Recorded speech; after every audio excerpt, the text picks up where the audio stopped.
நாளைய தினம் மார்கழி மாதத்தின் முதல் நாள். இந்த மார்கழி மாதம் முழுவதுமே பிரம்ம முகூர்த்த வேளையில விளக்கேற்றுவது ரொம்ப ரொம்ப விசேஷமானது. அதாவது காலை 4:30 to 6ல விளக்கேற்றுவது உங்களுக்கு ரொம்ப ரொம்ப விசேஷமான பலன்கள குடுக்கும். அதே மாதிரி இப்ப பிரம்ம முகூர்த்த வேளையில என்னால விளக்கேற்ற முடியல, அந்த நேரத்தில என்னால ஏற்ற முடியலன்னு நெனைக்கிறவங்க, வேற எந்த நேரத்தில விளக்கேற்றணும் அப்படின்றதையும் இந்த பதிவில பார்க்க போறோம். குறிப்பா இந்த மார்கழி மாதத்தில எந்த இடத்துலலாம் நம்ம விளக்கேற்றலாம் அப்படின்றதையும் பார்க்க போறோம். அது மட்டும் இல்லாம, விளக்குல ஒரு சில பொருட்கள், அந்த எண்ணெயில ஒரு சில பொருட்கள போட்டு நீங்க விளக்கேற்றுவதனால, உங்களுக்கு சகல ஐஸ்வர்யங்களும் கிடைக்கும். 16 செல்வங்களும் வீடு தேடி வர ஆரம்பிக்கும். ஸோ கடன் பிரச்சனைகள் இருக்கும், பண பிரச்சனைகள் இருக்கும். இது எல்லாமே தீரணும். நமக்கு அதற்கான பணம் வந்து தேவைப்படுது. பணம் வரணும் அப்படின்னு நினைக்கிறவங்க எல்லாமே, இந்த மார்கழி மாதத்த தவற விடாம, நீங்க ஜஸ்ட் விளக்கு மட்டும் ஏற்றுங்க. விளக்கேத்துன வீடு பாழாகாதுன்னு சொல்லுவாங்க. ஸோ நம்ம வீட்ல ஒரு ஒளி இருக்கும் பொழுது, கண்டிப்பா அது உங்களுக்கு நல்ல மாற்றத்தை ஏற்படுத்தி குடுக்கும். ஸோ வீட்ல நல்ல ஒரு நேர்மறை ஆற்றல குடுக்கும். ஒளி இருக்கு, வீட்ல விளக்கு இருக்கு அப்படின்னாலே, அந்த ஒளி விளக்குலேருந்து வரக்கூடிய அந்த ஒளியானது உங்க வாழ்க்கையில நல்ல ஒரு முன்னேற்றத்தை ஏற்படுத்தி குடுக்கும். ஸோ அப்படிப்பட்ட விளக்கு நம்ம இந்த மார்கழி மாதத்துல எப்படி ஏற்றணும்? அந்த எண்ணெயில என்ன சேர்க்கணும்? இந்த மாரி பல விஷயங்கள் டீட்டெயிலா பதிவுல பார்க்கலாம். அதே மாதிரி பிரம்ம முகூர்த்த வேளையில அனைவராலும் ஏற்ற முடியும்னு சொல்ல முடியாது. அப்படி ஏற்ற முடியாதவங்க, அந்த பிரம்ம முகூர்த்த வேளையில ஏற்றினா என்ன பலன் கிடைக்குமோ, அதற்கு ஈடான ஒரு பலன் கிடைக்கக்கூடிய அந்த நேரத்தை நம்ம பார்க்க போறோம். அது மட்டும் இல்ல, எப்பொழுதுமே பிரம்ம முகூர்த்த வேலைக்கு ஒரு சிறப்பான தனி பலன் இருக்கும். அதனால முடிஞ்ச வரைக்கும் உங்களால முடியுன்ற பட்சத்தில பிரம்ம முகூர்த்த வேளையில எந்திரிச்சு இந்த மார்கழி மாதம் முழுவதுமே நீங்க விளக்கேற்றி பாருங்க. இது முடிஞ்சு தை பிறக்கும். தை பிறந்தா வழி பிறக்கும்னு சொல்லுவாங்க. இந்த 30 நாட்கள், இந்த மார்கழி 30 நாட்களுமே நாளையிலிருந்து ஸ்டார்ட் ஆகக்கூடிய இந்த மார்கழி மாதத்தில நீங்க தினம்தோறும் விளக்கேற்றி பாருங்க. மார்கழி முடிஞ்சு தை பிறக்கும்போது கண்டிப்பா உங்களுக்கு வாழ்க்கையில ஒரு புதிய வழி பிறக்க ஆரம்பிக்கும். ஸோ அதனால இப்படிப்பட்ட மார்கழி மாதத்த நம்ம வந்து தவற விடாம என்னலாம் செய்யலாம் அப்படின்றத டீட்டெயிலா பதிவுல பார்க்கலாம். அதுக்கு முன்னாடி இதுவரைக்கும் பிரணவ் சமையலை சப்ஸ்கிரைப் பண்ணாத ஃபர்ஸ்ட் டைம் பார்க்குறீங்க அப்படின்னா மறக்காம சேனலை சப்ஸ்கிரைப் பண்ணிக்கோங்க. பக்கத்துல இருக்க பெல் ஐக்கானை கிளிக் பண்ணிக்கோங்க. ஸோ தட் நம்ம போற ஆன்மீக தகவல்களை நீங்க மிஸ் பண்ணாம பார்க்கலாம். உங்களுக்கு நோட்டிஃபிகேஷன்ஸ் வரும். ஆல்ரெடி நம்ம பதிவில் மார்கழி மாதம் முழுவதுமே நிலைவாசலில் என்ன மாதிரி தண்ணீர் தெளித்து கோலம் போடணும் அப்படின்றத ஆல்ரெடி டீட்டெயிலாக பதிவு போட்டிருக்கேன். ஸோ அதுவும் வீடியோட எண்டில் கொடுக்குறேன், செக் பண்ணி பாருங்கள். ஸோ அப்படி தினந்தோறும் முடியாதவங்க செவ்வாய் வெள்ளிக்கிழமைகளில் மட்டுமாவது அந்த தண்ணீரை தெளித்து நீங்கள் கோலம் போடுங்க. எப்பொழுதுமே நிலைவாசலில் கோலம் போடும்போது வெறும் தண்ணீரால் தெளிக்கக்கூடாது. மினிமம் ஒரே ஒரு மஞ்சள் தூளாச்சு நீங்கள் அதில் கலந்து தான் அந்த தண்ணீரை தெளிக்கணும். வெறும் தண்ணீரால் தெளித்து கோலம் போடக்கூடாது. ஸோ அந்த விஷயங்களுமே டீட்டெயிலாக நம்ம ஆல்ரெடி ஒரு பதிவில் போட்டிருக்கோம். இப்போ நாளை தினம் மார்கழி மாதத்தின் முதல் நாள் காலையிலேயே எந்திரிச்சு சுத்தபத்தமாக குளிச்சுட்டு 4 to 6 விளக்கேற்ற முடியுமா விளக்கேற்றுங்க.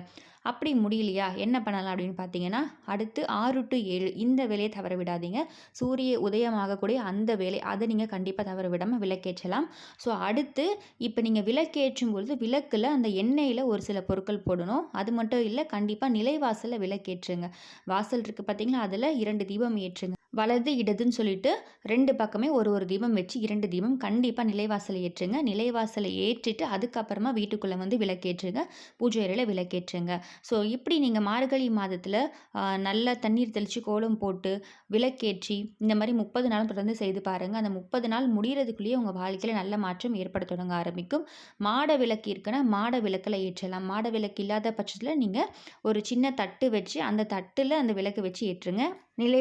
வாசலில் வெளிப்பக்கமாக நீங்கள் ஏற்ற போகிறீங்க. அடுத்து துளசி மாடம் இருக்கா, துளசி மாடத்துக்கு ஏற்றலாம். துளசி மாடத்துக்கு கண்டிப்பாக நீங்கள் தினம்தோறும் ஏற்ற முடியலனாலுமே வெள்ளிக்கிழமை துளசிக்கு நீங்கள் வந்து விளக்கேற்றி வழிபாடு செய்யுங்க. துளசி மாடம் வந்து உங்களுக்கு இருக்குது, தனியாக ஒரு பதிவு வேணும், துளசி பூஜை தனியாக உங்களுக்கு தேவைப்படுதுன்னா நீங்கள் கமெண்ட் பாக்ஸில் கமெண்ட் பண்ணுங்கள். நான் துளசி வழிபாடை பற்றி உங்களுக்கு தனியாக சொல்கிறேன்.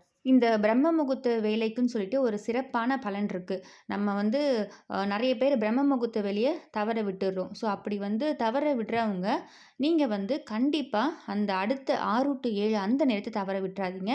ஸோ உங்களுக்கு வந்து பிரம்ம முகூர்த்த வேலையில் வந்து விளக்கேற்றினா என்ன ஒரு பலன் கிடைக்குமோ அது வந்து நீங்கள் 6 to 7 ஏற்றும் பொழுதும் கிடைக்கும்.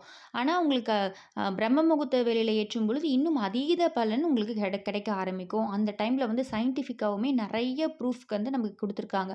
ஸோ இந்த நேரத்தில் நீங்கள் ஏற்றி என்ன நினைக்கிறீங்களோ அது வந்து நடக்கும்னு சொல்லிட்டு. ஏன்னா அந்த நேரத்தில் பிரபஞ்சத்தில் ரொம்ப அமைதியாக, அதாவது வேறு எந்த ஒரு விஷயமே அந்த காற்றுல இருக்காது. ஸோ அப்படி இருக்கும்போது நீங்கள் என்ன நினைக்கிறீங்களோ அது கண்டிப்பாக அந்த பிரபஞ்சம் கேட்கும், அது நடத்தும். அதனால் முடிஞ்ச வரைக்கும் பிரம்ம முகூர்த்த வேலையை நம்ம தவற விடக்கூடாது. இன்கேஸ் அதை மிஸ் பண்ணிட்டீங்கன்றப்ப அட்லீஸ்ட் 5 to 5:30 to 6 இந்த நேரத்தில் முடியுதான்னு பாருங்கள், விளக்கேற்ற முடியுதான்னு சொல்லிட்டு. நிறைய பேருக்கு ஒரு டவுட் இருக்கும், நம்ம காலையில் எந்திரிச்சு தலை குளிச்சுட்டு தான் விளக்கேற்றணுமா? தினமும் தலை குளிக்கணுமா? இந்த மாதிரியான சந்தேகங்கள் இருக்கும் உங்களுக்கு. இப்போ வந்து நீங்க சுத்தமா இருக்கீங்க அப்படின்ற பட்சத்தில முகம், கை, கால் கழுவிட்டு நீங்க விளக்கேற்றலாம். இல்ல உடலுக்கு மட்டும் குளிச்சுட்டு நீங்க விளக்கேற்றலாம். இன்கேஸ் இல்ல சுத்தமா இல்லன்ற பட்சத்தில, இல்லன்னா வந்து மாதவிலக்கு காலம் முடிஞ்சிருக்கு அப்படின்ற பட்சத்தில, தலைக்கு குளிச்சுட்டு நீங்க விளக்கேற்றணும். இது தவிர்த்து நீங்க வந்து நான்வெஜ் சாப்பிட்ருக்கீங்க. முன்னாடி நாள் வந்து நான் நான்வெஜ் சாப்பிட்ருக்கேன். அடுத்த நாள் வந்து தலை குளிக்கணுமா அப்படின்றவங்க நெறைய பேர் டவுட்ஸ் வரும். அடுத்து பார்த்தீங்கன்னா, தினம்தோறும் நான் தலை குளிக்கணுமா கண்டிப்பான்ட்டு ஒரு டவுட்ஸ் வரும். ஒரு சிலருக்கு வந்து இந்த சைனஸ் ப்ராப்ளம் இருக்கும். தினமும் தலை குளிக்க முடியாதுன்னு சொல்லுவாங்க. அதனால நீங்க தினம்தோறும் தலைக்கு குளிக்கணுன்ற அவசியம் கிடையாது. நான் சொன்ன மாதிரி சுத்தமா இல்ல அப்படின்ற பட்சத்தில மட்டும் நீங்க வந்து தலை குளிச்சால் போதும். அதற்கேற்ற மாதிரி நீங்க பிளான் பண்ணிக்கோங்க. அடுத்து பார்த்தீங்கன்னா, சாயங்காலம் அதாவது மாலை வேளையில கண்டிப்பா விளக்கேத்தணும். நீங்க பிரம்ம முகூர்த்த வேளையில ஏத்திட்டீங்கனாலுமே, மாலை வேளையில ஏற்றுங்க. அப்படி பிரம்ம முகூர்த்த வேளையில ஏற்ற முடியலன்றவங்க கூட கண்டிப்பா வீட்ல ஒரு வேளையாச்சும் நீங்க விளக்கேற்றியிருக்கணும். கரெக்ட்டா அந்த சூரியன் வந்து அஸ்தமனம் ஆகுது பார்த்தீங்களா? அந்த டைம்ல ஏற்றணும். அது சரியா நமக்கு கரெக்ட்டா சொல்ல வராது. ஒரு நாளும் ஒரு மாரி அப்படின்றதுனால, அந்த 6 டூ 6:30க்குள்ள கண்டிப்பா வீட்ல விளக்கேற்ற மாரி பார்த்துக்கோங்க. காலை, மாலை 2 வேளையுமே இந்த மார்கழி மாதத்தில விளக்கேற்றுவது உங்களுக்கு நல்ல பலன குடுக்க ஆரம்பிக்கும். பிரம்ம முகூர்த்த வேளையில விளக்கேத்திட்டீங்கன்னா, நீங்க அடுத்து மறுபடியும் ஒரு 6 டூ 7 7 டூ 8 இந்த டைம்லலாம் நீங்க விளக்கேற்றணும்னு அவசியம் கிடையாது. காலையில ஒரு வேள, மாலையில ஒரு வேள விளக்கேற்றினா போதும். இன்கேஸ் பிரம்ம முகூர்த்த வேளையில ஏற்ற முடியல அப்படின்னு நினைக்கிறவங்க, நான் சொன்ன மாதிரி உங்களால எந்த டைம்ல நியரஸ்ட் டைம் எந்த டைம் முடியுமோ, காலையில எந்திரிங்க, முகம், கை, கால் கழுவுங்க. வாசல் தெளிச்சு தண்ணி தெளிச்சு கோலம் போடுங்க, விளக்கேற்றுங்க. வாசல்ல 2 விளக்கு, வீட்டுக்குள்ள பூஜை அறையில விளக்கேற்ற போறீங்க. ரொம்ப எளிமையான விஷயம் தான். நீங்க விளக்கேத்திட்டு எதுவுமே வேண்டலனாலுமே ஓகே. உங்களுக்கு ஆட்டோமேட்டிக்கா நீங்க என்ன நினைச்சிருக்கீங்களோ, அந்த விஷயம் உங்களுக்கு நடக்க ஆரம்பிக்கும். அடுத்து அந்த எண்ணெயில அதாவது நீங்க விளக்கேற்றுறீங்க பார்த்தீங்களா, வாசல்ல அந்த எண்ணெயில ஒரே ஒரு சின்ன துண்டு பச்சை கற்பூரம், ஒரு ஏலக்காய், ஒரு கிராம்பு அத இடிச்சு அத மட்டும் அந்த எண்ணெயில போடுங்க. அந்த 2 விளக்குல போடுங்க. உங்களுக்கு வந்து வீட்ல அந்த டோர் வழியா பார்த்தீங்கன்னா, வாசல் வழியா பார்த்தீங்கன்னா, நேர்மறை ஆற்றல் உங்களுக்கு வீட்டுக்குள்ள வர ஆரம்பிக்கும். நெகட்டிவிட்டி ரிமூவ் ஆக ஆரம்பிக்கும். தினமும் விளக்கேற்றும்போது இந்த மாதிரி அந்த எண்ணெயில போடுங்க. கொஞ்சமா தனியா இந்த பவுடர் ரெடி பண்ணி வச்சுக்கோங்க. இல்லன்னா தினமும் இடிச்சு நீங்க போடுற மாதிரி இருக்கும். கொஞ்சம் நெறைய இடிச்சு ஒரு பாக்ஸ்ல போட்டு ஸ்டோர் பண்ணி வச்சுக்கோங்க. அத வந்து ஒரு சிட்டிகை போட்டு விளக்கேற்றுங்க.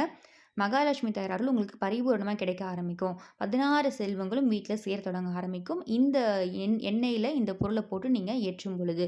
ரொம்ப ரொம்ப சக்தி வாய்ந்த பொருள். நல்ல ஒரு பணவரவு உங்களுக்கு வீட்ல சேர தொடங்க ஆரம்பிக்கும். இத நீங்க பூஜை அறையிலயுமே அந்த எண்ணெயிலயும் நீங்க போட்டு ஏற்றலாம். முடிஞ்ச வரைக்கும் பிரம்ம முகூர்த்த வேளையில 6 மணிக்குள்ள விளக்கேற்ற மாரி 5:45க்கு நீங்க விளக்கேத்தினா கூட ஓகே தான். அந்த 6 மணிக்குள்ள கண்டிப்பா வீட்ல விளக்கேற்ற மாரி பார்த்துக்கோங்க. முடியாத பட்சத்தில 6 டூ 7க்குள்ள கண்டிப்பா ஏற்றுங்க. அடுத்து பார்த்தீங்கன்னா, மாலை வேளையில ஏற்றுங்க. மாலை வேளையிலயுமே நீங்க கண்டிப்பா ஏற்றணும். இன்கேஸ் காலையில ஏற்ற முடியலனாலும் பரவால்ல. ஒரு வேளையாச்சும் வீட்ல விளக்கேற்ற மாரி பார்த்துக்கோங்க. இந்த மார்கழி மாதத்தில நீங்க விளக்கேற்றும் பொழுது கண்டிப்பா வீட்ல உங்களுக்கு நல்ல ஒரு மாற்றம் வரும். பாசிட்டிவ் வைப்ஸ் வீட்ல கிடைக்க ஆரம்பிக்கும். நம்ம வந்து ஒரு சிலர் அவசரமா வந்து ஒர்க் போறதுனால, வாரத்தில 1 நாளு இல்லன்னா வந்து 2 நாள் இந்த மாதிரி விளக்கேற்ற மாரி ஒரு சிலர் வந்து சொல்லியிருக்கீங்க. அந்த மாரி கொஞ்சம் அந்த விஷயத்த மட்டும் அவாய்ட் பண்ணிட்டு, தினமும் இந்த மார்கழி மாதம் கண்டிப்பா விளக்கேற்றி பாருங்க. நீங்க இந்த மார்கழி மாதம் முடியறதுக்குள்ளேயே உங்களுடைய பண தேவைகள் சந்திக்கப்படும். அது மட்டும் இல்ல, உங்களுக்கு என்ன வேணுமோ அந்த வேண்டுதல் உங்களுக்கு நிறைவேற ஆரம்பிக்கும். தை மாதத்துல ஒரு சிலருக்கு வழி பிறக்க ஆரம்பிக்கும். ஒரு சிலருக்கு மார்கழி மாதத்திலேயே உங்களுக்கு நடக்க ஆரம்பிக்கும்.